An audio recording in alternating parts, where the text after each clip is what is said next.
I want to bring in Elaine Parker, the president of Job Creators Network Foundation, whose conservative advocacy group brought a case to the Supreme Court against the White House plan. Elaine, thanks for joining us on this. We appreciate it.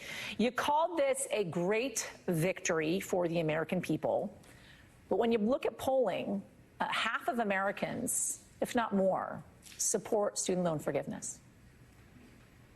Well, Jasmine, thanks for having me on. And this is a great victory for all Americans because it's a victory for our Constitution.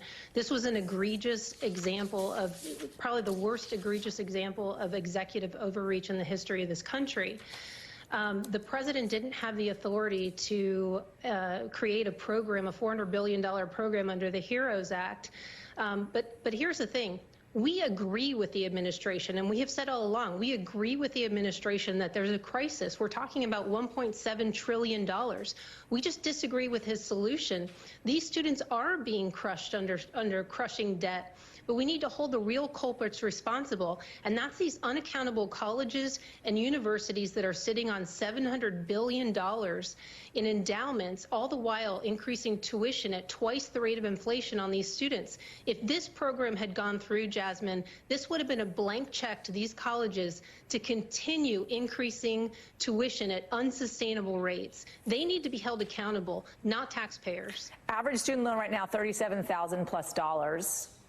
Had this gone through, it would have excused those with a Pell Grant $20,000 in student loan debt, others $10,000 in relief. I want you, for a moment, to take a listen to a woman in Chicago. And here's what she said about this ruling. I think it's a real shame. Why? Because I think it's something that's desperately needed that Congress won't act on, and so I think Biden has no choice but to act. Desperately needed. And you know the argument that the Biden administration was making. We're looking at 3 years of pandemic in which many people were unable to pay basic bills, let alone student loans. And now we're looking at the resumption of the payment on those student loans. Trillions of dollars now need to be paid out by Americans who did not necessarily expect to do so. What is your message to a woman like we just heard from there in Chicago?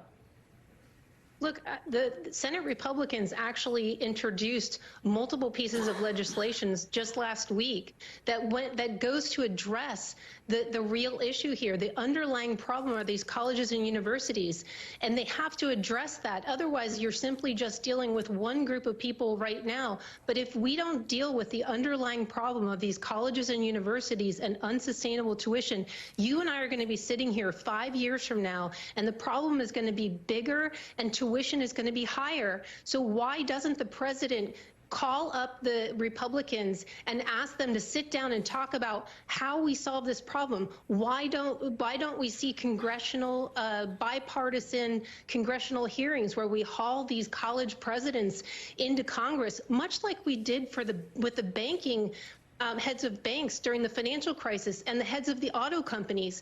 We need to haul. This is $1.7 trillion. It is a crisis. That's why we should haul these people into Congress. Some would argue, though, why not split it up, right? If you're looking at a $37,000 average student loan, you get $10,000 excused by the student loan forgiveness program, right? If I'm doing my math right, you got about $27,000 less. Then you appeal to your lawmaker. Then you appeal to your congressman to go after these colleges and universities. Because I don't think there's a single person out there that disagrees with that, about these endowments, especially at these private universities, right? But what about Jasmine? You have to address. Sorry, go ahead. No, please go ahead. Congress has to address this. It doesn't change, regardless of how much empathy and sympathy I feel for these borrowers. It doesn't change the fact that we have a separation of powers. The president and Nancy Pelosi both admitted that the president doesn't have the authority by executive power. I mean, he's not a king. We have a separation of powers for a reason. The power of the purse lies with Congress, and we have to protect our Constitution all the time, even when we feel bad for the people who need help. And this doesn't solve the problem, because there are millions of people who 5 years from now are going to have college debt that are going to need help too. And if we solve the problem now, then we won't have to deal with the problem 5 years from now. Certainly seems like the president is committed to figuring out a solution to this problem as he addresses the nation. Not if he doesn't work with Senate today Republicans. At 3:30 p.m. Eastern Standard Time. So we're going to await and see what he has to say today and possible conversations that he's going to be having across the aisle there. Elaine Parker, thank you.